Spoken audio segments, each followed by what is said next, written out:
때는 작년 봄이 오기 직전 아직 한참 춥던 날의 이야기입니다. 날씨가 너무 덥다 보니 춥던 때 생각이 나는가 봐요. 저는 중소기업을 다니는 30대 남자입니다. 규모가 작은 회사인데도 쓸데없는 걸로 야근을 자주 시키는 회사입니다. 일을 더 오래 한다고 잘하는 게 아닌데 제 시간에 퇴근하는 걸 아주 싫어하는 회사입니다.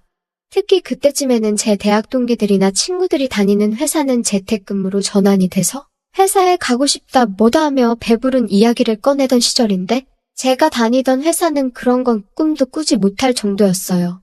이 시국에 이렇게 일을 시켜야 적성에 풀리나 하는 생각이 들었어요. 야근이 매일같이 있는 회사였기 때문에 직원들 모두 다 그 시간까지 정말 일만 하는 게 아니라 늦게 끝나는 게 기본 옵션이라고 생각하고 금방 끝날 일 가지고 어차피 해야 할 야근 생각에 일부러 천천히 늦장 부리면서 했습니다. 회사 입장에서 능률적으로도 손해였고 그러다 보니 직원들이 어느 정도 일을 배우면 짬이 차서 이탈하는 경우도 많아 여러모로 좋은 게 없다고 생각하던 차였습니다. 늦게까지 직원들 부려먹는다고 회사가 잘 돌아가는 것도 아닌데 그런 기본적인 것도 모르나 하는 불만을 가지고 있었어요. 아무튼 그러다 시국이 시국이다 보니 매일같이 있는 야근에 직원들 불만과 원성이 엄청 커다래지기 시작했습니다. 급기야 직원들이 노조 비스무리한 걸 만들어서 파업 선언까지 하게 되었습니다. 회사도 동시에 수많은 직원이 이탈을 하게 만들 수 없으니 결국 야근을 없애는 지경까지 이르게 되었습니다. 그런데 그 와중에도 사무실 불이 꺼지는 걸 용납할 수는 없었는지 야근은 하루에 딱 2명만 남아서 자리를 지키는 걸로 정해졌어요. 직원들은 여전히 불만이 많았지만 이 정도면 충분히 얻고 싶은 걸 얻었다고 생각했는지 더 이상의 문제를 제기하지 않았습니다. 직원 수가 그렇게 많지 않기 때문에 팀별로 한 명씩 각출해서 교대해가며 야근을 하기로 정했어요. 저는 딱히 그 노조의 일원도 아니었는데 반사이익으로 덕분에 편해지긴 해서 그 정도로 줄어든 야근도 감지덕지라 생각하여 크게 만족했습니다. 그런데 덕분에 이런 일도 생기고 아주 껌 먹고 알 먹고 다 했어요. 저희 회사가 기본적으로 남자 직원이 훨씬 더 많은 회사인데 팀 중에 디자인이나 회계 업무 같이 여직원들 구하기가 수월한 업무를 담당하는 3팀만큼은 팀 전원이 여자였습니다. 그 중에서도 팀장님이 여직원들을 통틀어서도 독보적이었어요. 심지어 저보다 연상인데도 불구하고 팀 내에 있는 20대 여직원들은 눈에 들어오지도 않을 정도로 얼굴이며 스타일까지 어디 하나 빠지는 적이 없던 사람입니다. 저랑은 업무적으로 겹치는 일이 없어서 전 직원 회식 때 아니면 여 팀장님하고 마주칠 일이 없었는데 팀장님은 술도 잘 마시는 사람이라 술자리에서도 언제나 분위기를 주도하는 멋진 사람이었습니다. 술이 조금 들어가고 보면 그 미모가 한층 더 아름다워 보였고요. 심지어 결혼까지 안 한 노처녀였는데 아무래도 오르지 못할 나무처럼 느껴져서 그랬는지 그녀와 어떻게 친분을 쌓는다는 생각이 들지 못할 정도로 범접하기 힘든 아우라를 지닌 그녀였습니다. 저보다 연상인데도 불구하고 얼굴은 저보다 연하라고 해도 다들 인정할 정도로 동안인 외모를 가지고 있었어요. 거기에다가 옷 입는 거 하며 딱 달라붙는 정장이 그렇게 파격적일 수 있나 싶을 정도로 스타일은 성숙해서 매번 회사 복도에서 마주치면 눈을 어디다 둬야 할지 고민이 되던 사람이었습니다. 인사를 건네면 살살 눈웃음을 치면서 제 인사를 받아주는데 그럴 때마다 그녀를 가만두지 못하겠다는 생각까지 들었습니다. 이런 반응은 저뿐만 아니라 회사의 다른 남자 직원들도 같은 생각을 가지고 있었을 테고 같은 회사에서 그녀를 알고 있는 사람뿐만 아니라 평범한 사람이 봐도 저와 같은 생각을 했을 거예요. 보통 그 나이에 노처녀면 어딘가 하자가 있거나 한다고 생각할 텐데 그녀는 아름답고 능력 있고 정말 왜 결혼을 안 하는가가 미스테리일 정도로 멋진 여자였습니다. 아무튼 좀처럼 그녀랑 같이 인연을 쌓을 기회가 없었는데 2명씩 번갈아서 하는 야근 덕분에 그녀와 추억거리를 잔뜩 쌓을 수 있었습니다. 시작은 제가 저희 팀 직장 상사의 야근 일정을 바꿔주게 되면서였어요. 가족 행사 때문에 야근을 못할 것 같다던 과장님의 부탁에 제가 대신 야근을 해주기로 했거든요. 좋은 마음에 바꿔준 야근인데 하늘은 착한 일을 한 저에게 보답이라도 해주고 싶었는지 그날 마침 같이 야근하게 된 사람이 바로 여태까지 제가 마르고 닳도록 칭찬한 여 팀장님이었습니다. 과장님이 퇴근할 때도 저한테 고맙다고 몇 번을 말했지만 사실 속으로는 제가 과장님께 감사해하고 있었어요. 일과가 끝나고 2사람만 남기 때문에 직원 휴게실에서 야근을 하고 있었습니다. 뒷정리를 마치고 거기로 가니 팀장님은 벌써 노트북이며 뭐며 자기가 업무할 것을 전부 챙겨서 자리를 잡고 일을 하고 있더라고요. 긴 머리에 그날은 또 웬일인지 태가 얇은 안경을 쓰고 있었는데 정말 이 여 팀장님이라면 일부러 실수를 만들어서라도 잔뜩 혼나고 싶은 생각이 들었습니다. 들뜬 기분에 저도 모르게 커다란 목소리로 팀장님께 인사를 건넸는데 팀장님은 저한테 별로 관심이 없었는지 고개만 살짝 들어 저를 쳐다보고는 다시 일에 집중하더라고요. 사무실이 아니고 휴게실이다 보니 책상이 작았습니다. 원래는 제가 낯을 가려서 그래도 최대한 멀찍이 떨어져서 자리를 잡는데 그때는 무슨 용기인지 일하고 있는 팀장님 바로 앞에 마주 앉도록 자리를 잡았어요. 출근한 지도 벌써 10시간이 다 되어가는데 그녀의 피부는 아직도 뽀송뽀송해 보였고 정말 그녀가 저보다 연상이 많나 하는 생각이 들 정도로 아름답다는 생각이 들었습니다. 한치의 흐트러짐 없이 허리를 꼿꼿하게 세워 앉은 모습이 참 아름다웠습니다.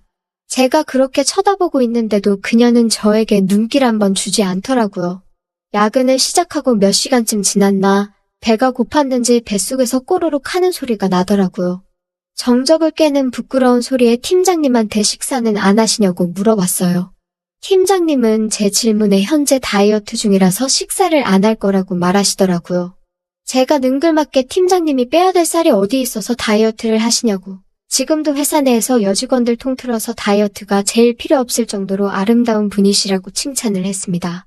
여자는 역시 칭찬에 약한 동물이라 그런지 애써 대답을 회피하면서도 무표정이었던 팀장님 얼굴에 조금씩 미소가 번져나가기 시작했어요. 그리고 그 질문 덕에 팀장님이 저를 향해 가지고 있던 경계심까지 무너뜨릴 수 있었던 것 같습니다. 그 말을 계기로 팀장님하고는 처음 대화를 트게 되었습니다. 그래도 팀장님이 하고 있다는 다이어트가 사실인지 도무지 밥을 먹을 생각을 안 하더라고요.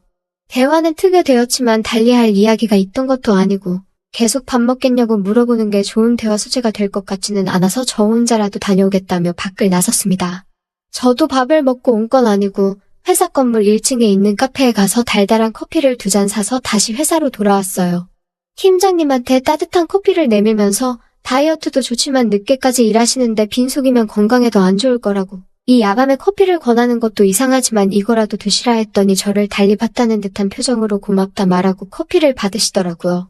그리고 괜히 업무 관련된 질문으로 처리를 어떻게 해야 할지 모르겠다는 식으로 질문을 했는데 여태까지 차갑게 굴던 그녀가 제게 마음을 열었는지 제게 다가와서는 대답을 해주는데 살짝 귀 뒤로 머리를 넘기는데 보이는 새하얀 목덜미와 제 의자에 기대 서 있는데 등 뒤로 살짝 느껴지는 신체 접촉에 정신이 번쩍 들더군요. 그리고 그녀가 사부작거리며 움직일 때마다 은은하게 퍼지는 향수 냄새에 온몸에 힘이 불끈 들어갔어요. 그날 야근을 계기로 그녀와는 조금 더 가까워진 듯 싶었습니다. 다음날 회사에서 인사를 건네니 매번 눈웃음만 치면서 인사를 대충 받아줬는데 제 이름 석자를 부르며 저도 안녕하시냐고 인사를 건네주더군요. 그녀와 거리감이 줄어들었다는 생각에 너무 기분이 좋았습니다. 회사에서 비슷한 시기에 입사한 동기도 제가 그녀에게 인사를 받는 걸 보더니 무슨 방법을 써서 저 콧대 높은 여자한테 인사까지 받는 사이가 되었냐면서 부럽다고 제 등을 탁 치더라고요. 괜시리 그 말에 저도 모르게 으쓱해졌습니다. 아무튼 그날 이후로 언젠가 또 그녀와 야근을 하려나 하다가 철야에 넣은 현황판을 보게 되었습니다. 그런데 이상한 점이 눈에 띄더라고요. 그녀가 속해 있는 3팀이 야근하는 날에 철야하는 인원은 한 명도 없고 3팀이 야근하는 날에는 무조건 팀장님 혼자서만 철야를 하는 듯 싶었습니다. 아무래도 직원들이 전부 젊은 여직원인데다가 그 당시 파업을 주도했었던 주축이었거든요. 그러다 보니 팀장인 그녀가 3팀 직원들을 대신해 총대를 메고 혼자 독박을 쓰고 있는 게 아닌가 하는 생각이 들었습니다. 그걸 눈치챈 순간 저도 가만히 있을 수는 없었습니다. 저희 팀 사람들한테 3팀이 야근하는 날이면 무조건 제가 그 야근을 대신 해주겠다고요. 팀원들이 제가 여팀장님과 어떻게 해보려는 거라는 걸 단번에 눈치챘지만 가망이 없다고 생각한 건지 야근을 대신해준다는데 마다할 게 뭐가 있겠냐며 적극적으로 협조해주더라고요. 그렇게 몇 번을 팀장님과 야근을 하게 되니 아무리 눈치가 없는 사람이라도 일부러 제가 그녀와 함께 야근을 하기 위해 일부러 그러고 있다는 걸 알게 되었을 겁니다. 아니나 다를까 그녀도 제가 일부러 그녀와 함께 하기 위해 이러고 있다는 걸 눈치챈 건지 어느 날부터는 점점 저에게 마음을 여는 듯해 보였어요. 하루는 야근을 마치고 막차를 타서 집에 가려고 하는데 그녀가 술이 땡긴다는 식으로 저한테 먼저 말을 걸어왔습니다. 저는 이게 그린라이트라고 생각해서 제가 자주 가는 술집에 한번 가보자는 식으로 그녀를 꼬드겼는데 제가 너무 성급한 나머지 중요한 걸 잊고 있었어요. 당시에 거리두기 때문에 가게들이 저녁 10시까지밖에 영업을 하지 않았다는 사실을 말입니다. 모처럼의 기회를 날려버린 것 같아 당황하고 있는데 그녀가 제 등을 쓸어내려주더니 대리님은 용의주도한 사람인 줄 알았는데 생각보다 허술한 면이 있다면서 눈웃음을 치더라고요. 그녀는 편의점으로 들어가 술 몇 개를 사더니 다시 저를 데리고 회사로 향했습니다. 그녀가 출입 기록은 자기 거만 남을 테지만 카메라에 걸리지 않게 조심해서 들어오라고 하더라고요. 사무실에는 보안상의 이유로 카메라가 있기는 한데 직원 휴게실만큼은 따로 없었거든요. 그녀를 따라 방금까지 야근하던 휴게실에 들어서니 이게 뭔 일인가 싶어서 그때부터 가슴이 콩닥콩닥 해왔습니다. 다른 곳도 아니고 매일 일상을 보내는 회사에서 그녀와 단둘이 아무도 모르게 술을 마시고 있다니 말이지요. 그녀가 술을 마시면 열이 올라서 그런다며 처음으로 제 앞에 그녀를 꽁꽁 싸매고 있던 그녀의 정장 외투를 벗어던졌는데 그 안에는 꽁꽁 감춰두었던 그녀의 여성스러움이 잔뜩 감춰져 있었습니다. 새하얗다 못해 투명해 보이기까지 하는 그녀의 셔츠에 그녀를 똑바로 쳐다보기도 뭐하고 하늘을 보고 있기도 뭐한 상황이었어요. 그녀는 그런 제 모습을 보더니 별것도 아닌 걸 가지고 부끄럼을 타냐고 하더라고요. 눈웃음을 치면서 저런 소리를 하는데 정말 그녀의 알 수 없는 매력에 정신이 나가버릴 것 같았습니다. 마주 앉아 있으면 술 따라주기가 힘들다며 제 옆으로 다가와서 앉는데 저도 모르게 그녀에게 달려들 뻔했어요. 그녀가 살짝 저를 밀어내면서 모든 일에는 순서가 있는 법이라며 너무 서두르지 말라고 하더라고요. 그렇게 속으로 겨우겨우 참아내며 술을 한 잔 두 잔 나누고 있었습니다. 그때 그녀와 더 깊은 대화를 나누게 되었고 그녀를 좀 더 알아가게 되었어요. 그런데 그녀는 마치 오늘을 작정하고 온 건지 그녀의 가방 속에는 오늘을 위해 준비해온 것들이 참 많았습니다. 제가 연애 경험이 아예 없는 숙맥은 아닌데 정말 그녀의 능수능란함에 두 손 두 발을 다 들어야 할 정도였습니다.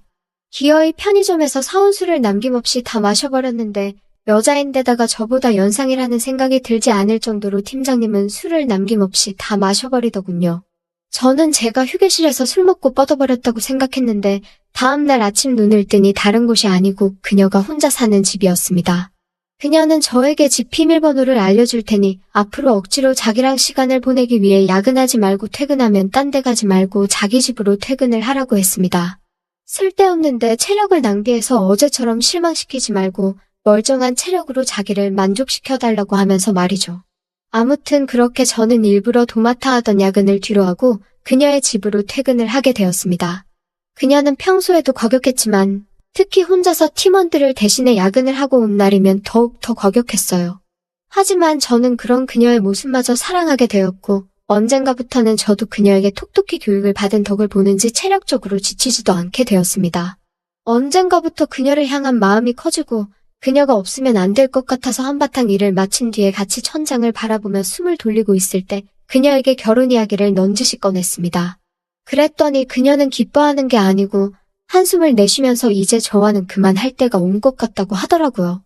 결혼 이야기에 뭐 그렇게 반응을 하느냐 했더니 자기는 그런 마음을 갖고 있는 사람을 더는 상처 주고 싶지 않다고 하면서 이제 두 번 다시 찾아오지 말라는 말을 남기고 저를 그렇게 잘라냈습니다. 다음날 그녀가 야근이 있는 걸 확인하고 그녀의 집으로 퇴근했지만 출입문 비밀번호가 이미 바뀌어 있는 뒤였습니다. 그녀는 제가 와 있을 거라고 확신을 한 건지 그날은 집으로 퇴근도 하지 않았어요. 다음날 회사에서 마주쳐서 인사를 건넸지만 이제는 저에게 받아주던 눈웃음마저 사라져 있고 거의 남남처럼 행동하더라고요. 그렇게 현재까지 그녀는 아직도 저를 먼 사람 취급하며 아무 일도 없던 척 지내고 있습니다. 1년이 넘도록 진전이 없었으니 조만간 그녀에게 꽃다발이라도 들고 찾아가 제 마음을 다시 전해볼까 생각 중이에요.